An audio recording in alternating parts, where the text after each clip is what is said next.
Olá, amigos da TV Aberta. Nós estamos dando início a mais um programa AFPESP na TV, que tem em sua programação entrevistas, reportagens, dicas gastronômicas e muitas outras atrações para você, telespectador. Nós vamos fazer um breve intervalo porque vamos fazer a apresentação da nossa convidada de hoje. Até já.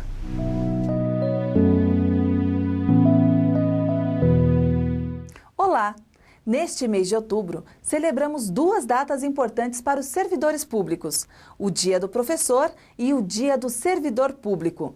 Confira a seguir, em homenagem aos servidores, a entrevista com a doutora Tânia Fernanda Prado Pereira, presidente do Sindicato dos Delegados de Polícia Federal do Estado e diretora regional da Associação Nacional dos Delegados de Polícia Federal da Regional de São Paulo.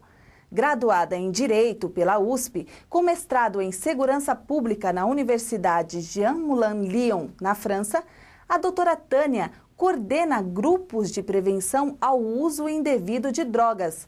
É membro do Conselho Estadual de Políticas sobre Drogas e atuou como delegada na ligação na operação policial da Copa do Mundo de 2014. Aproveite a entrevista, que é exclusiva do programa AFPESP na TV.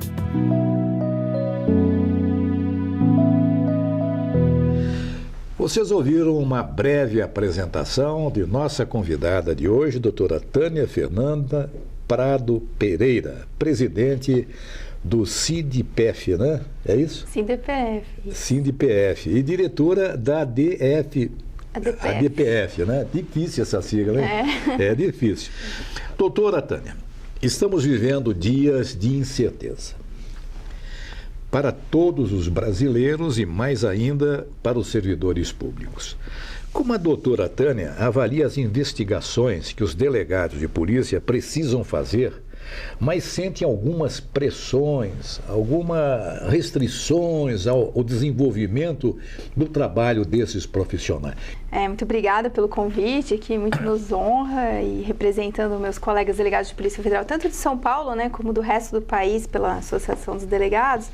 E esse tema realmente ele sempre vem à tona, porque a Polícia Federal está mexendo com pessoas poderosas que estão no rol de investigados.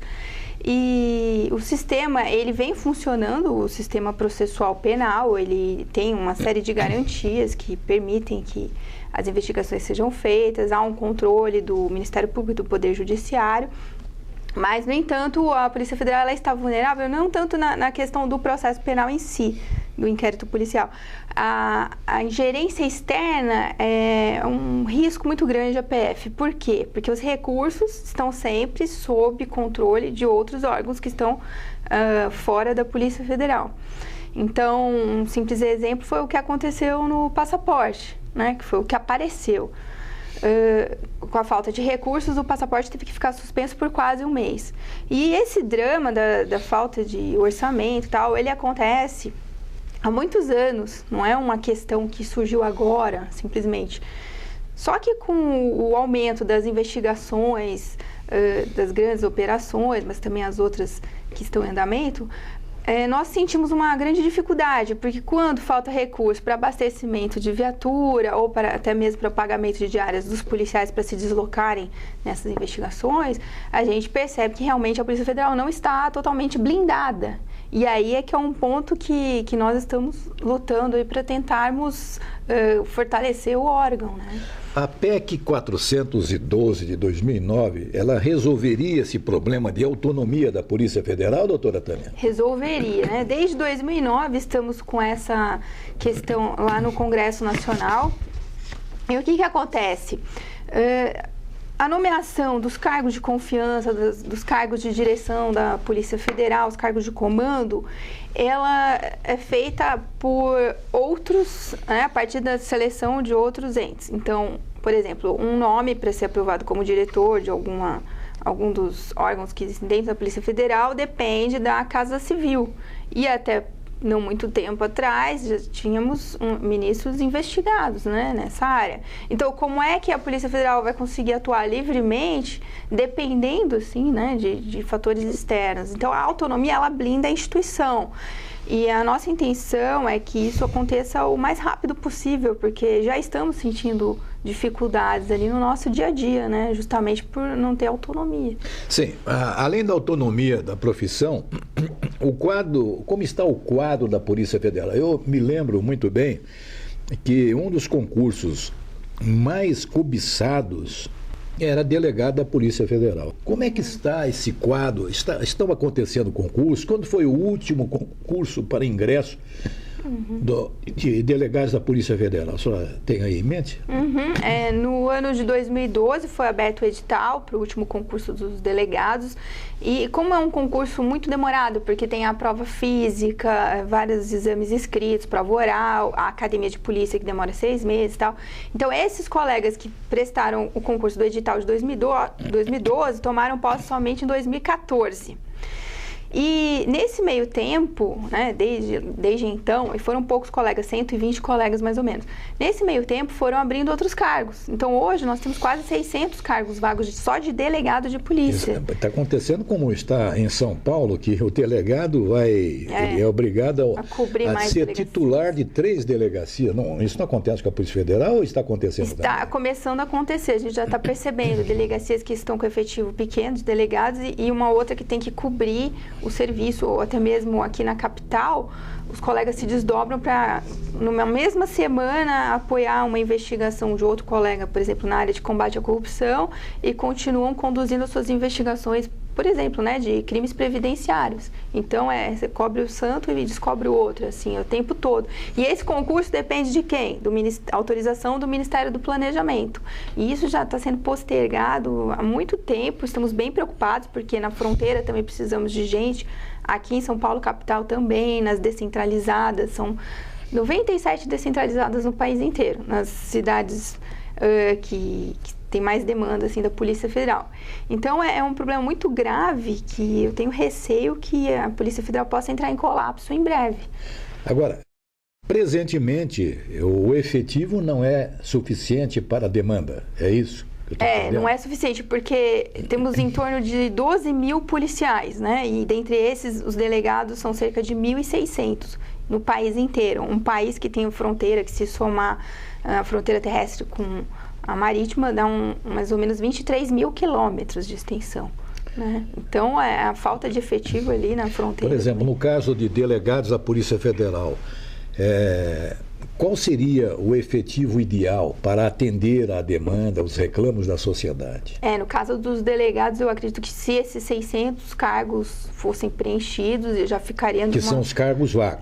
Já ficaria num número bom, né? É claro que também não só os delegados, né? Os outros cargos também, porque é necessário ter uma equipe de investigação. Aí tem agentes, tem outros, isso, os escrivães, os papiloscopistas, peritos também.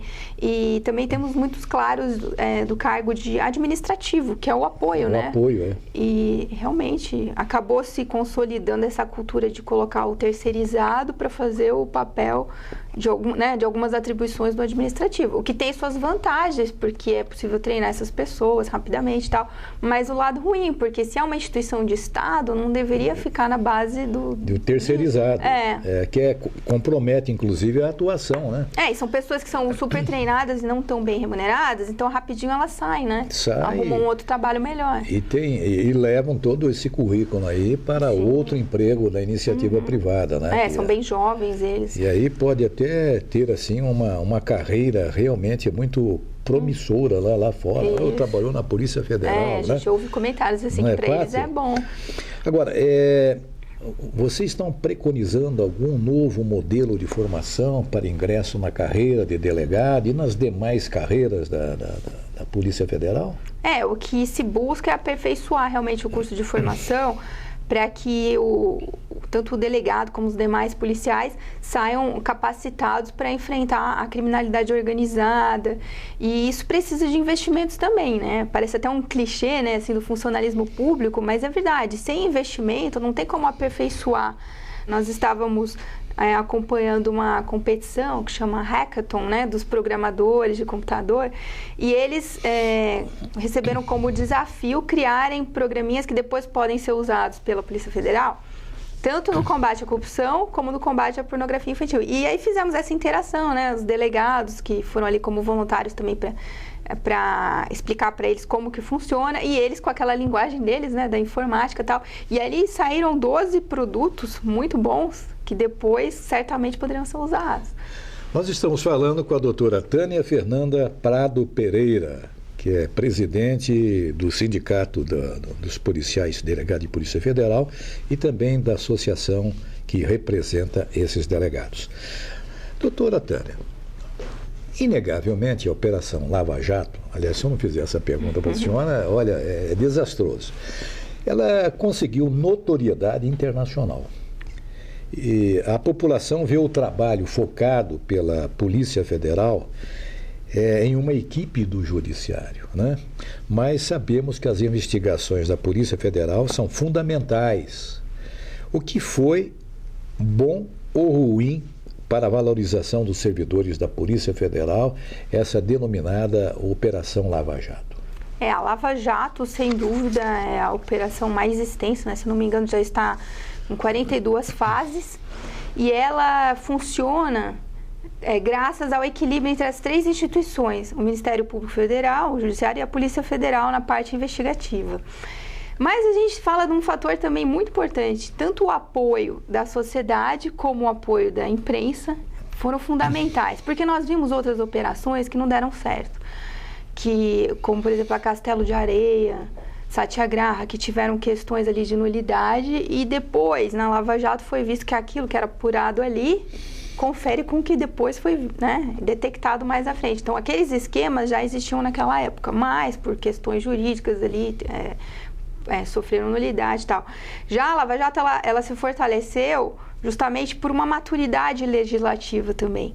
Com aquela lei de combate ao crime organizado, 12.850, o Instituto da Colaboração Premiada, que até eu trouxe um livrinho aqui para presenteá-lo, a colaboração premiada ela foi decisiva, porque foi a partir daí que houve uma reação em cadeia que levou a identificar outros membros, né, dessas investigações. Mas, por outro lado, claro, esse trabalho para a Polícia Federal nos engrandeceu, mas ao mesmo tempo também criou uma outra visão sobre o órgão, porque daí a Polícia Federal começou a atingir grupos, né, poderosos que realmente passaram a reagir também a isso, com tentativas de legislações aí para tentar dificultar as investigações. Isso também ainda vem sendo apurado, o que extrapolou ou não. Porque se agora, de repente, se tornar abuso de autoridade uma interpretação da lei, como é que o delegado vai conseguir trabalhar? Como é que ele vai conseguir indiciar uma pessoa? Aí vão dizer que é abuso de autoridade. Isso também serve para o juiz também, né? Também. Juiz, Ministério Público, né? Uhum. É desagradável. Doutora, nós estamos falando com a doutora Tânia Fernanda Prado Pereira, mas nós vamos fazer uma interrupção. O assunto é tão interessante sobre a Polícia Federal e existe tanta curiosidade nos nossos telespectadores sobre as ações da Polícia Federal que nós vamos programar para a próxima semana um novo programa, se a senhora concordar, tá bom? Certo. Então tá, até já, e continue com a nossa grade de programação de AFPESP na TV. Até breve.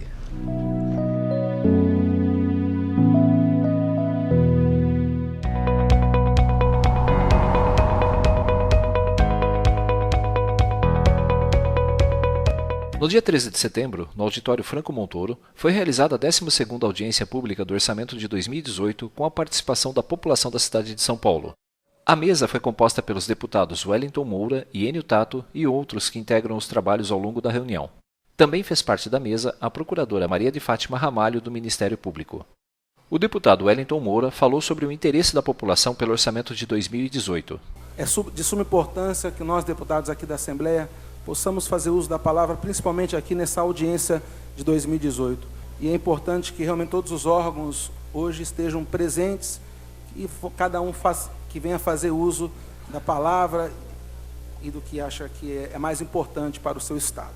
Bem, e no orçamento de 2018, nós vamos realmente trazer hoje a oportunidade da população falar, trazer as suas demandas, as suas explicações, o que você quer de melhoria para o orçamento aqui da Assembleia, aliás, do Estado de São Paulo.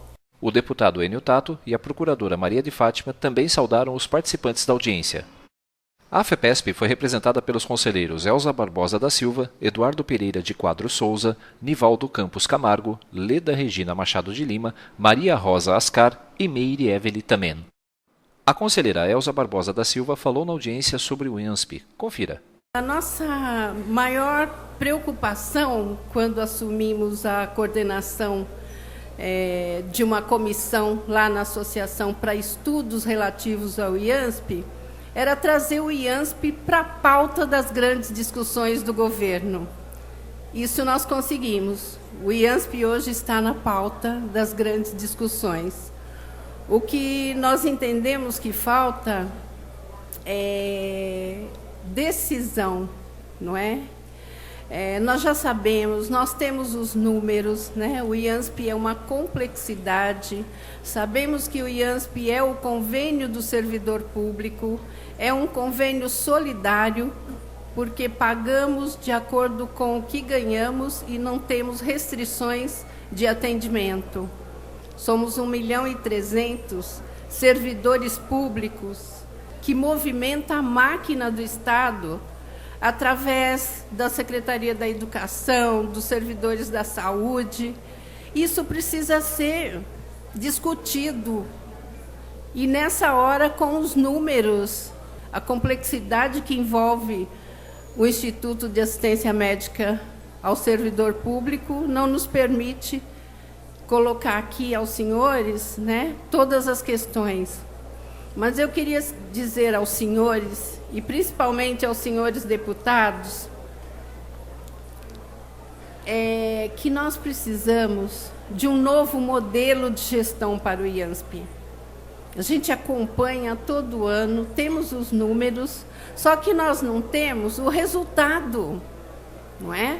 Sabemos que o orçamento, a peça orçamentária, é planejamento. Se planeja como é que se vai gastar e de que forma vai se gastar. Mas nós, financiadores do IANSP, não temos acesso à execução desse recurso. E aí, todo ano nós vemos aqui, e sabe como é que a gente vem aqui? Com PIDs na mão, pedindo mais 2%. E é um absurdo os valores que se colocam, né? E a gente vem aqui, fala com os deputados, né, que a gente precisa das emendas. Então, eu queria me dirigir aos senhores parlamentares, que seja encaminhado ao governador, que a gente discuta o projeto de autarquia especial, porque ele contempla um conselho fiscal e um conselho de administração formado por nós, servidores públicos, financiadores do IANSP, doutor Enio Tato. É isso que nós precisamos. Tomada de decisão, né? Discutir. Eu acho que o IANSP precisaria de uma audiência pública para discutir o IANSP, pela sua complexidade. As audiências públicas sobre o orçamento de 2018 já foram realizadas em várias cidades, com manifestações de conselheiros da FEPESP, que oportunamente mostraremos. Agradecer a todos que se inscreveram para poder falar nessa audiência pública. E eu vejo aqui, deputado Teonino Barba, que nós batemos, acho que o recorde de todas as audiências até hoje, foram 40 inscritos.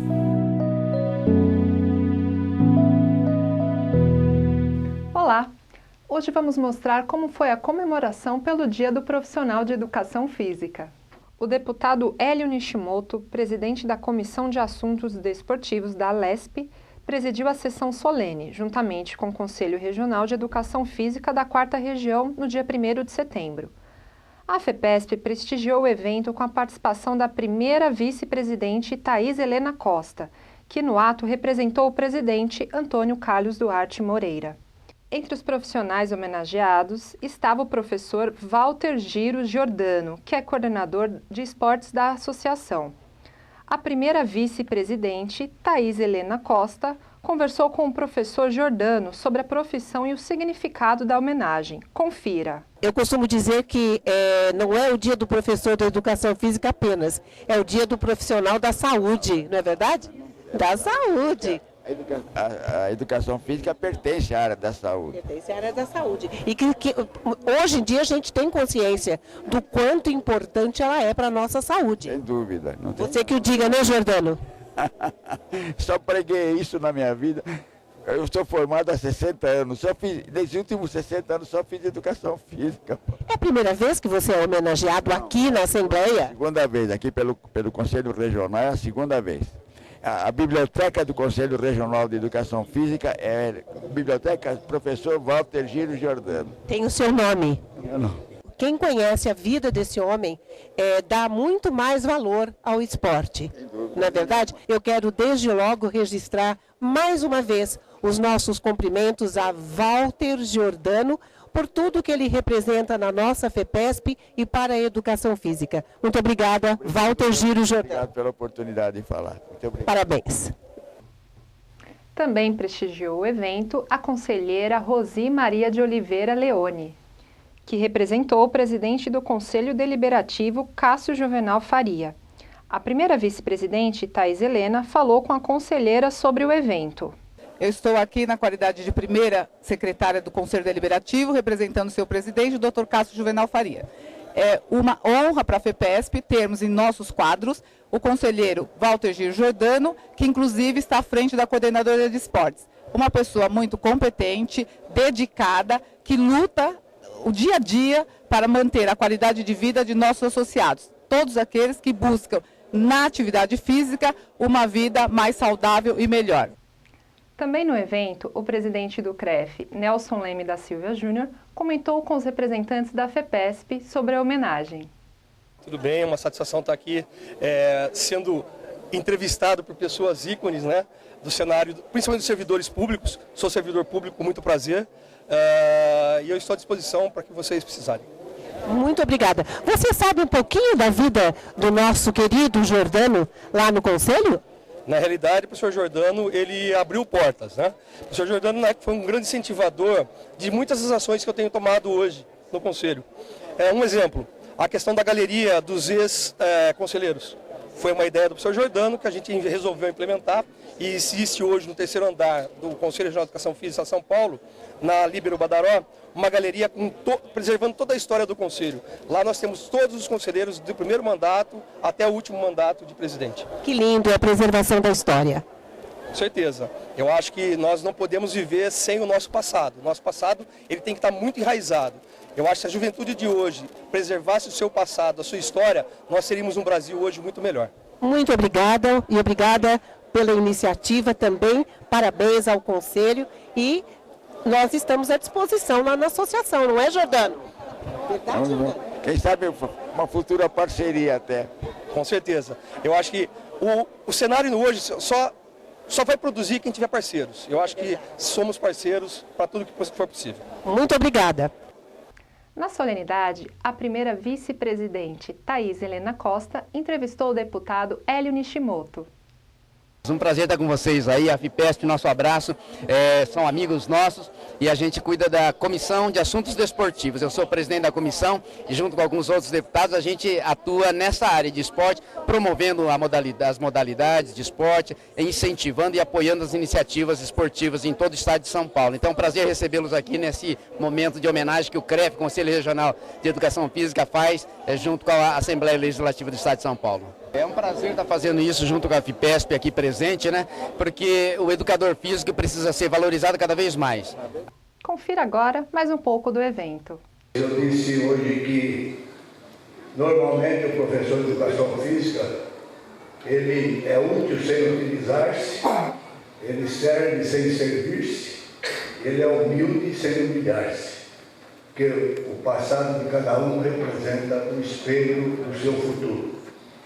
Eu adoro essa profissão e, como já disseram antes, eu resolvi ser professor de educação física porque eu tive um senhor professor de educação física. A profissão de educador físico foi regulamentada há 19 anos, sendo um dos idealizadores dessa legislação o coordenador de esportes da AFEPESP, professor Jordano. No CREF da 4ª Região, implantou a Comissão de Ética Profissional. Fez parte da comissão editorial, Foi secretário da Comissão de Processos Administrativos Internos e está imortalizado na Galeria dos Ex-Conselheiros. Os profissionais desta área atuam nas equipes do Sistema Único de Saúde, o SUS, nas escolas, academias, clubes e promovem o esporte do país, garantindo a qualidade de vida dos brasileiros. Felicitamos os profissionais de educação física que atuam no serviço público e na AFEPESP. Conheça a programação da Coordenadoria de Esportes no site da AFEPESP. As atividades são constantes e com total segurança, porque na associação o aluno passa por avaliação física. Agradecemos a sua audiência e até breve!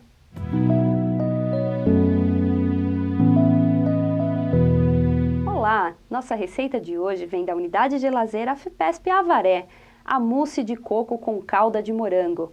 Anote os ingredientes: um envelope de gelatina incolor, uma lata de leite condensado, 2 vidros de leite de coco, uma lata de creme de leite, 150 gramas de coco fresco ralado, 200 gramas de morango, uma xícara de açúcar, meia xícara de chá de água.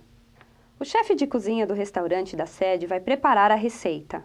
Primeiro, dissolva a gelatina, coloque em um recipiente com leite condensado, leite de coco, creme de leite e o coco ralado. Misture tudo. Leve à geladeira. Em uma panela, misture o açúcar e a água até o ponto de calda. Acrescente os morangos picados. Assim que a mousse estiver endurecida, retire da geladeira e cubra com a calda dos morangos. A sobremesa da Unidade de Lazer AFEPESP Avaré tem recebido vários elogios e no último Festival de Sabores da AFEPESP, realizado no mês passado, foi apresentada ao público do restaurante da sede, com a calda de frutas vermelhas. Venha conhecer a Unidade de Avaré, que é formada por um complexo de casas de campo junto à represa Jurumirim. Fique com imagens selecionadas. Obrigada por sua audiência e até a próxima semana!